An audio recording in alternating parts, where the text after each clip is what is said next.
Okay, so I believe that that this is now going to work. Yeah, good. That's exactly right. Let's see. And it's private, so it's going to just come up the way it is.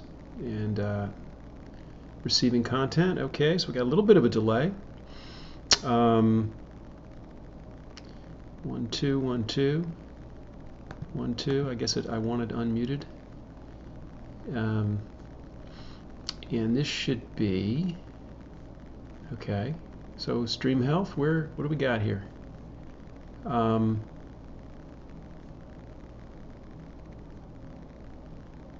Okay. So if I go from private to public, am I going to suddenly start? Yeah, I am. Okay. Good. Good.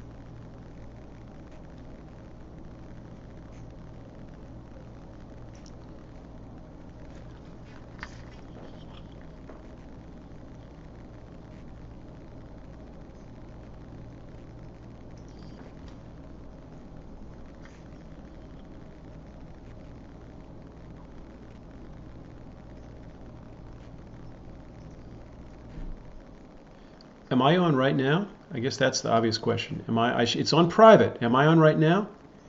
1 2. Adam, are you on right now? Am I on right now? I guess that's the obvious question. Am I? It's on private. Am I on right now? 1 2. Adam, are you on right now? Yeah, I'm on right now. Yeah. It's on private. Am I on right now? 1 2. Adam, are you on right now? Yeah, I'm on right now. Yeah.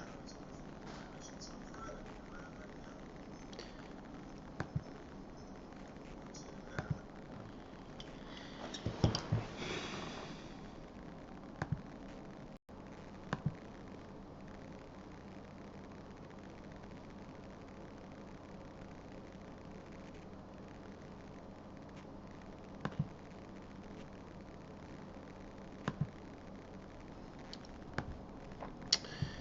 All right, good. Well, we've got a live stream now, and I'm gonna come at you guys.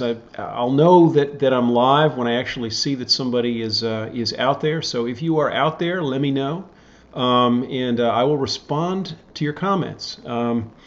We'll see. So far I've nobody, which means there's absolutely nobody watching. This is fantastic. Okay, but I gather that Stream Health is there. It would be good if I saw one person sign in.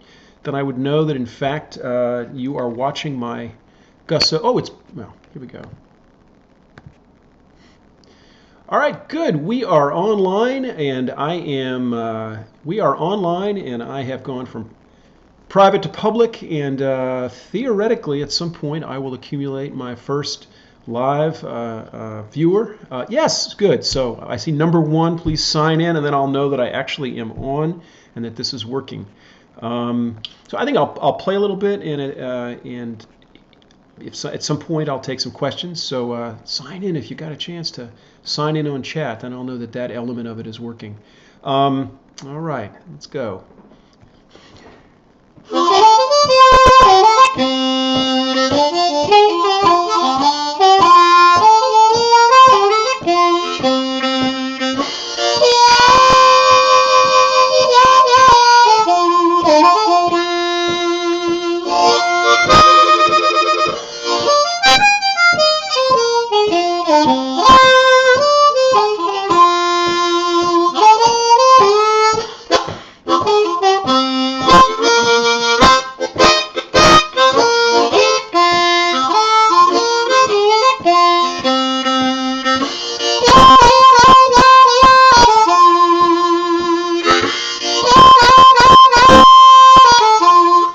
It's interesting. Okay, I've got nobody out there, so I'm figuring maybe something's not quite working here on this stream. But you know what? Last time I did that, turned out I was doing just fine on another stream. So what I'm going to do is I'm going to go into YouTube through a back door, and I'm going to go into another channel, and let's just see what happens. Maybe it'll just interrupt things, or maybe I'm actually broadcasting live somewhere else, and I don't know. Let's see if that's the case.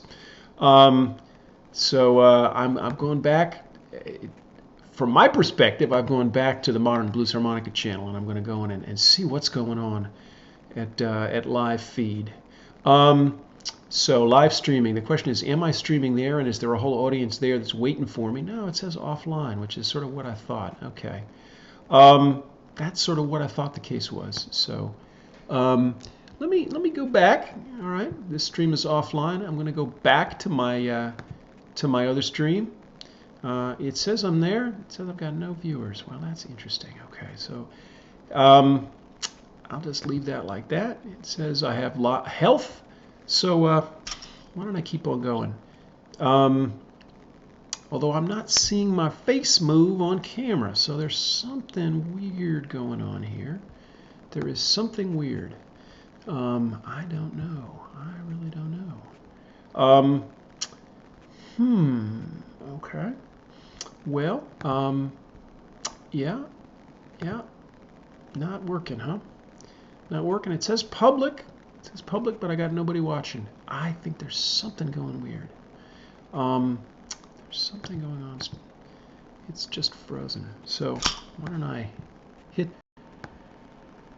All right, we'll try that again. We are now live, and boy, this is going to need, if this thing turns out to go on, it's going to need some editing because it's pretty funky. All right, well, yep, seem to be on. So I'm going to play a little bit, and I'll see at some point if I've got some comments from you guys. Maybe I'll play a song if you'd like me to.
Now, if you're there, I see 4 people watching now. I would love if somebody would go into chat and say hello, and then I'll know that I'm really.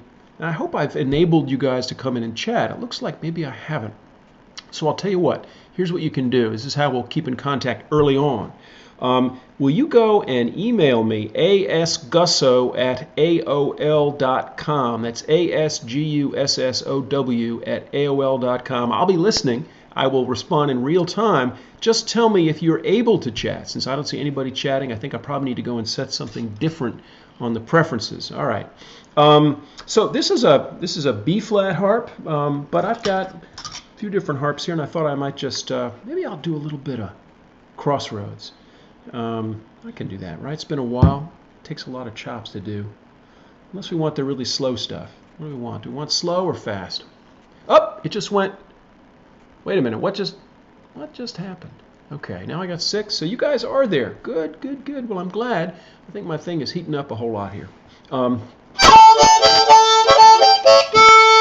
want me to do that? Okay, I will try to do a little bit of that. Good, there's the, okay, good. I see you guys. We're fine now. Excellent, good. Great to hear me live. Thank you very much. So we got Dempsey, we got Andrew, we got Robert, we got Jordan from France. Roberto. Okay, Roberto, very good. Terrific. If there's something, let me say this is kind of free form, but if you would like me to talk about, for example, one of the tracks that I've recorded at some point in my solo albums, or a Satan and Adam track. Those are easy things to talk about, and I'll do that. But I'll also be happy to talk a little bit about classic blues harmonica and maybe answer some technique questions if you got them, and just kind of go with it, and we'll see where it goes. Let me do a little Crossroads blues.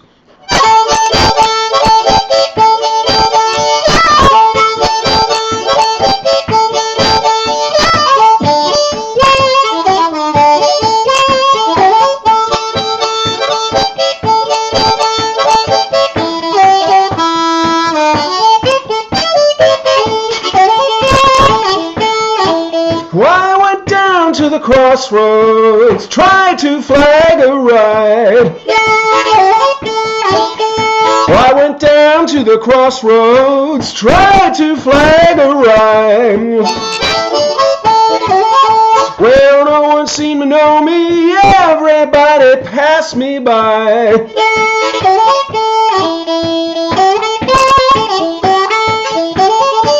You know, I can pause. The nice thing about this is I can just stop right in the middle. And it's funny because I see the chat, and then the chat kind of stops. So I don't know what's going on. I'm thinking maybe I'm running out of bandwidth. You know, I haven't actually warmed up. I haven't been playing a lot these days, but it was just such a, I thought it had been a year since I did any kind of live thing. Again, it's funny. I'm getting like nothing in the way of chat. So I'm wondering what's going on. No, I don't want to remove that. Okay. Yeah, I'm not getting a whole lot of chat. Interesting. Okay, well, I got 8 of you, so that's good. Let me say something about Crossroads Blues. The version that I did on Kick and Stomp was a version in which I tried to combine some of the feeling and intensity of UK. Good. I see a question. I'll answer that in a sec. Some of the feeling and intensity of the Robert Johnson version with some of the rock intensity of the Cream, the live version, which is something I grew up on. I got into Cream pretty early. And so that for me was how I first heard Crossroads. I didn't know the Robert Johnson version. So when it comes time to do your own thing on harp, maybe what you want to do is kind of try to put together all the things that are out there for you. So that's what I was trying to do. And that opening sequence, I don't know if that was from Clapton, but the part at the end, that's tough to do.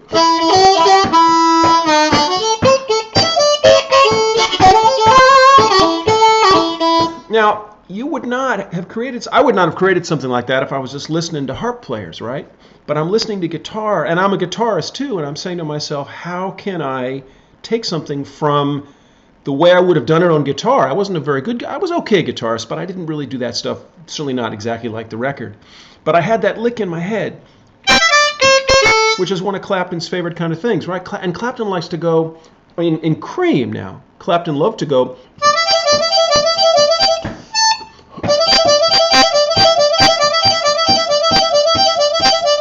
and so at one point in that song, when I recorded it,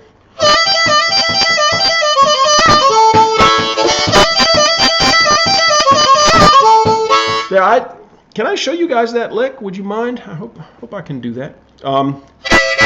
You know what? I want to answer Andrew's comment, though. I see I do have a question, which is, how did I like being in the UK?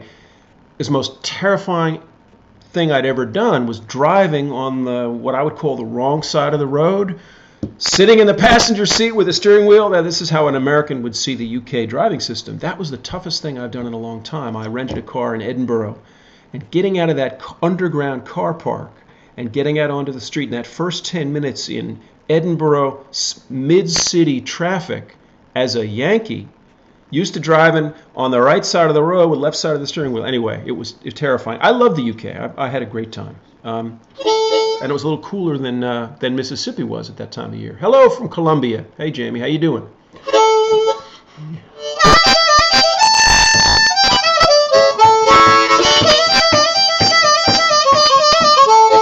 Now, you know, one of the advantages of doing this is that I can, at some points, even though I know I'm on camera, I can share with you some of the attitude I have as a musician trying to work on his own stuff. So I can say, I can be honest with you, and I can say, you know, I didn't even really warm up before I came online. So How does that feel? It feels, I have the sense of time. I'm tapping my foot, but it feels like I can't quite hit the notes on the beat the way I want to. Sometimes there are little things that are out, and I think one of the toughest things, one stage that a harmonica player has to go through. Let me ask, and maybe you can tell me if this is you guys. I remember when I was learning, and I kind of, by about 1985, I had a lot of chops. I had a good sound. I kind of knew what I was doing. But when I would go and see really good guys live, and I'm talking about just the New York pros, guys like Rocky Savino and Mark Deck. There was a band from the 80s in New York. And I'd see these guys at clubs. What always amazed me was that they could just not only get the notes to sound right, but the notes were always like locked into that groove. That is the most important thing, and one of the things that I listen for when I'm listening for a player's development is that something we don't have to worry about? Now, there are other things past that, and one way to think about it is sort of the way I think about my son, who's in Taekwondo, and he's encouraged me to say Taekwondo, not Taekwondo. He's in Taekwondo, which is the idea of kind of levels. Once you're a black belt, there's all those levels of mastery, right? So I was listening to a tape that somebody sent me of me playing back in 1999, 17 years ago. So I'm listening to Gussow from back then. And most of it was really good, but there was one point where I'm playing along with a guitar player, and I was trying to show off. I wasn't restraining myself to do what the song needed. And I think that's so, and now 17 years later, having paid a lot of those dues, and having done a lot of that learning, I can say, if I had that particular song to do over again, I would have backed off. I would have played a little less. I wouldn't have tried to show everybody how good a player I was. And I was a good player, but one of the ways in which I wasn't, if I might have been a 5th degree black belt, at that point maybe a 3rd, but the way in which I wasn't a 5th is that I was trying to show off and not just do what the moment needed and what the song needed. That's a really hard lesson. And it's a hard lesson because for many of us, you're a student trying to get better, and you're always trying to learn, what should I play? Not when should I not play? When should I hold myself back? So when in doubt, a little less. Start off a little less. Let me take a look at the comments, and let me give this morning coffee here. Actually, it's noon coffee. All right, what key harp? Live stream, don't tell my boss. Ha! And from Mexico. Glad to know I have some Mexican listeners. One thing you might not know about me is that because my mom is from Orange County, California, the LA area, Alhambra, it just so happens I grew up, my native cuisine was Mexican food because that's what my California mom made. We didn't have a lot of money, but we had rice and beans, tortillas, and chorizos, and tostadas. I had tostadas more than I can tell you. You would not know that. I'm just like, your average white guy who plays blues harmonica, but actually Mexican food, not a whole lot of else in Mexican culture, but the food thing, I'm a big chili cook, but that's Tex-Mex. Anyway, all right, let me get a C harp. You might have a C harp. Let me get a C harp. Actually, why don't we get a harp that nobody ever plays, right? What about a weird, like a key of B? Why does nobody ever play B? When I think about B, there's only 2 songs that as a developing player, I had to pull out the B harp. One of them was Johnny Young, a song called Tighten Up on It. Oh, I've got some stuff for you, actually. Here's a photo of me this would have been 1985. I had just been over to Germany, had a girlfriend over there, and there's the Michael Jackson look, right, 85 with the sleeves pulled up. The reason I was going to get that is because there's an album here, which was, believe it or not, the very first real blues album that I ever had. Johnny Young, Blues Masters Volume 9. Now, what's interesting about it, if you take a look, I'm going to have to hope you can see this. Paul Osher was playing harp. So my very first exposure to blues harmonica, when I actually began to play, I stole this record. I borrowed it from a theater teacher in my school. Played along with Paul Osher. Anyway, Johnny Young. There's a recording with Johnny Young with Big Walter Horton on harp. One of my favorite pieces. Let me play you the beginning of this. This is one of the few harp pieces that I actually learned note for note. I haven't put this on YouTube, so but you'll probably remember this. And so it starts off.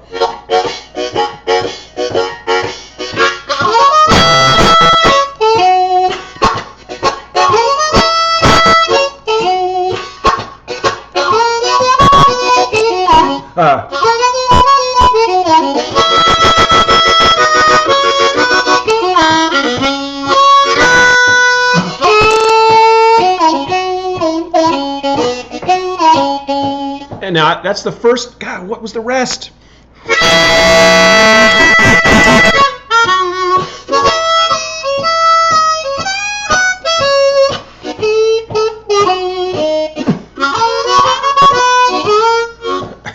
Just goes to show I need to actually rehearse these things before I come on camera. Anyway, Big Walter Horton, who is one of my favorite. He's an important influence. Let me just tell you a little bit about maybe influences. That's something worth talking about, right? Sound is clipping when I play loud. Sorry about that. Okay, maybe I should back up a little bit when I play.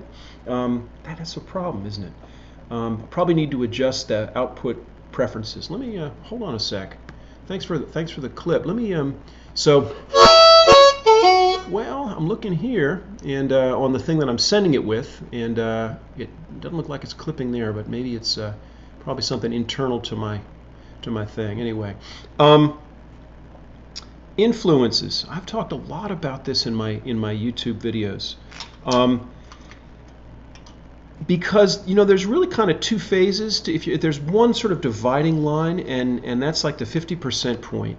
So there's two phases in learning how to be a blues harmonica player. One of them is getting to the point where you can in effect replicate anything, become basically a master forger, right? In terms of art, kind of art terms, a master forger. Let me by the way, I want to adjust this just a little bit. Kind of a master forger. But that's giving you the technique you need to make whatever your own music is, but it's not giving you your own music. It's giving you somebody else's music. And early on, but I think it's really important as a developing painter, which is to say a developing blues harmonica player, it's really important to spend some time learning how to make those sounds and really listening and really paying attention to what people are doing. But it's also important to sometimes just play, to kind of let go, and it's especially important at a certain point, and I got to that point, I think when I learned how to play overblows, maybe I began to hear the music differently, which is that if you have two or three players that you really love, and so for me, James Cotton was like that big sound, the sound that he got on Creeper Creeps Again. I've done this more than once, but let me...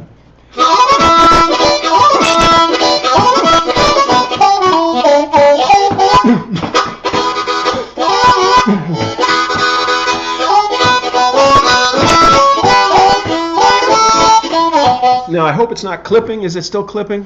Okay, that was fine. That was fine. I think my speaker's not good. Do I like Son House? I like Son House. I do. Yeah, he's a guitar player. I like the guitar player I played with for many years, Sterling McGee, a little bit better. But yes, I like Son House. I don't know his stuff from the 30s, but I've certainly heard and I've seen videos of him from a later period. I think Son House is he's obviously he's a Delta player, and he's a very specific take on the blues, which is very introverted, very, very emotional. So he's not like a Blind Blake. He's not that kind of hokum-y, make you feel good kind of stuff.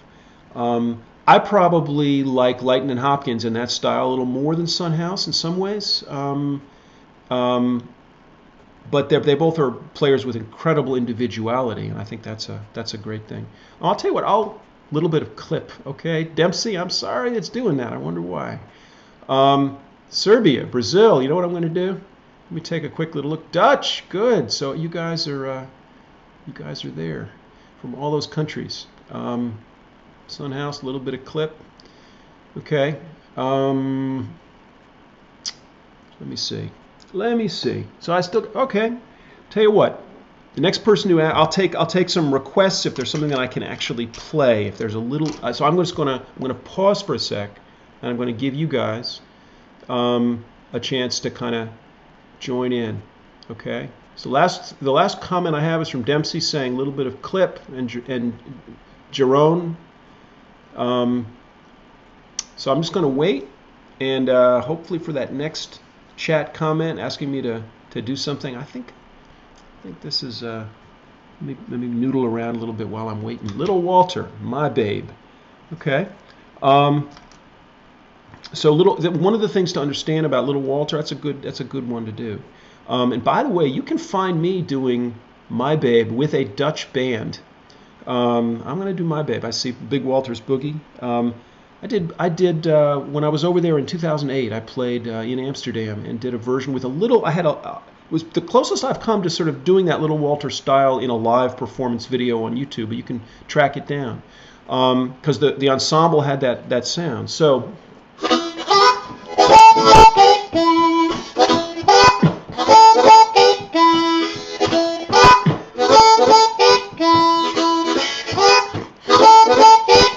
Now, this is not a song that I perform these days, but it's a song that I'll tell you how I see it. Number one is that's a sort of a vamp, so it's a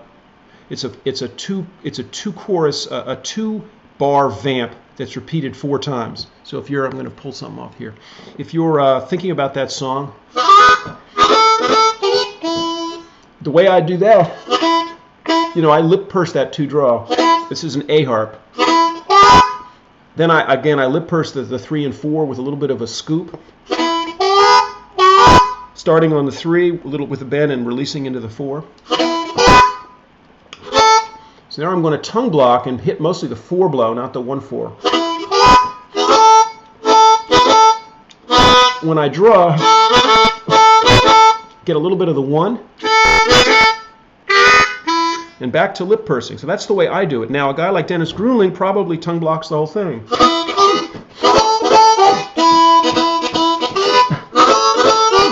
I can't really do that. So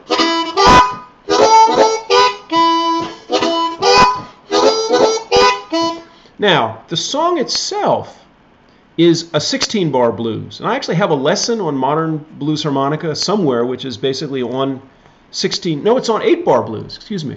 So this is a 16-bar blues. It comes from the gospel tradition. And I think this song would be known to black church people originally. So, my babe, da, da, da, da, da, my babe. I don't sing the tune. And that's all 1 chord.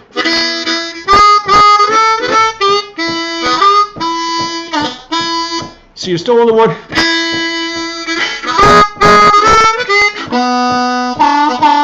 So then you go to the 5, right? So it's sort of 4 bars of 1 chord for the first line. Then it's 2 bars of 1 chord and 2 bars of 5 chord. Then it's 1 chord, then 1/7, then 4, and then probably a diminish. So if I were going to just play the harp to this, not playing the song, but just sort of letting you hear the changes, I might do something like this.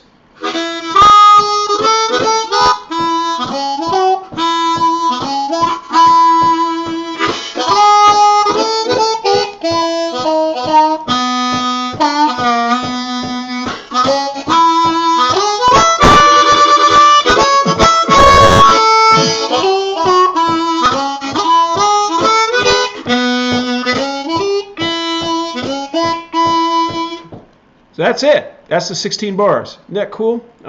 It's really important as a blues player, as a blues harmonica player, to know those types of blues that aren't just 12 bar. And I have to admit, I'm kind of lazy that way, and I prefer to just, if I pick up a harp, to sort of improvise in 12 bar.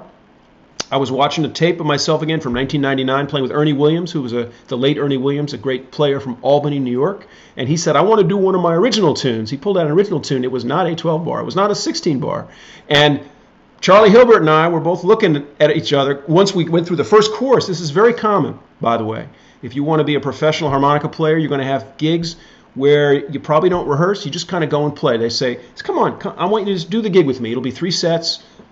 And it'll be mostly the standard stuff everybody knows. And then there will be these occasional tunes, and the way you do that is it's seat of the pants. You probably make a mistake the first time through. And if you're good, and you can analyze chords, you'll have it the second time through mostly, and by the third time you'll sort of have it. And then hopefully he doesn't ask you to do a solo before the fourth chorus, because if he does, you're going to end up not really being on the changes. And that was an interesting. Now this is entirely a part of the blues tradition. I was listening to something else recently where the guitar player was just changing when he felt like changing. That's the Mississippi way. That's the old-fashioned blues way. It's this before blues moves to the cities, when it's just in the country. People have a lot more freedom. It's when you get into the cities and you got unions and you have union scale and guys show up for these gigs that things tend to get more regularized. Anyway, 16 bar. Cool disposition, I don't know, but I do know Big Walter's Boogie a little bit, right? These are the things I haven't played in years, but that at some point 20 years ago I was standing by my record player.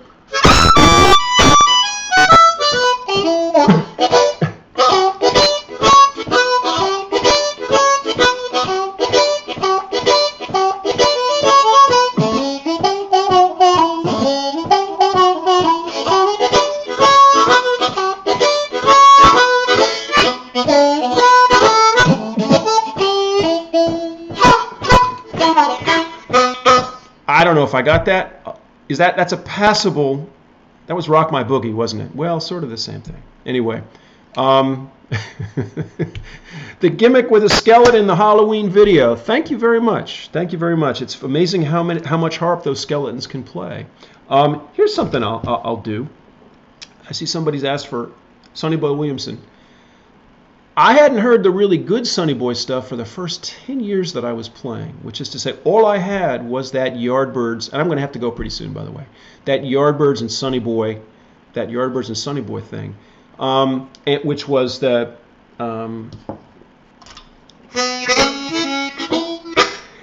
whatever that is. I don't play that style. Satan and Adam stuff I can play. But then I heard the trumpet recordings, and somebody gave me an album that was all of that classic stuff, often on the F harp, the high note stuff, and that just blew me away.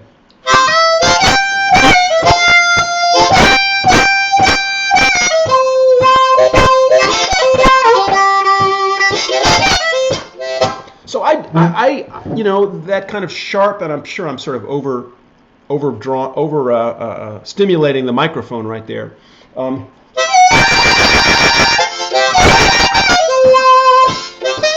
Let's see. So Sonny Boy's Blues.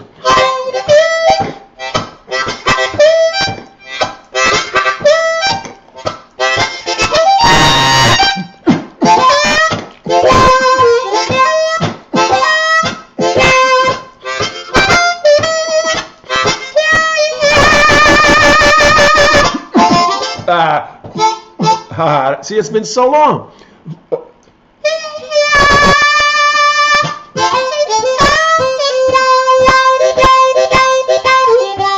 Now, I should probably, if I want to get that sound right, probably my way of holding it's not the best. So I probably want to do, except he doesn't go, as far as I know, Sonny Boy goes. So he's going two draw, two blow, one draw.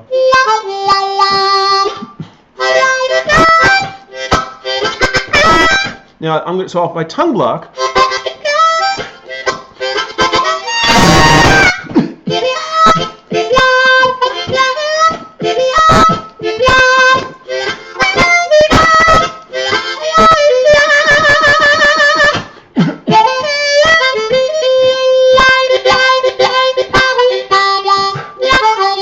There you go. So again, that's full. That would be tongue blocking everything. It's not how I usually play. If you say it sounds better, I guess I'll have to play that way. But it's just not. I don't usually play that way. And one of the reasons I don't play that way is because overblows are so much a part of my style that the moment I start to move into the middle and the middle part of the harmonica, I can't do those tongue blocked, right? Now that's an F harp, 6 blow. You know, that to me that's the thing that separates the men from the boys when I hear Jason Ritchie do it. In fact, I heard there are some people who can overblow a whole lot better than I can. T.J. Clay had a custom G harp, and I heard him when I was at one of the Gindick camps.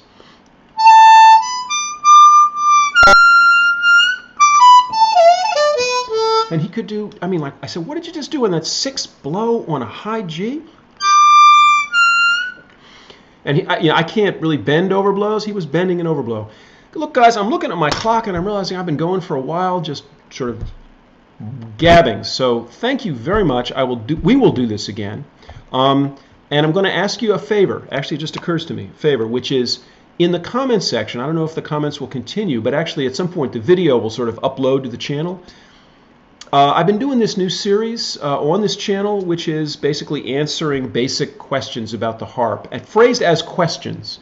If there's a question like that, so I've got a list of ones that I haven't yet addressed, but I put about 10 out there, 10 or 15. If you've got some questions, some sort of basic things that can be asked, not can you play My Babe, because I'm not going to do that on this particular channel, but just technical questions or any kind of question about the harmonica as something that you might use, as part of a career, for example. Career questions are fine. How would you deal with jam session questions? Feel free to ask some questions like that. Okay, I got to run. We're done, but thanks so much. Thanks for being a part of this thing. All right, cheers.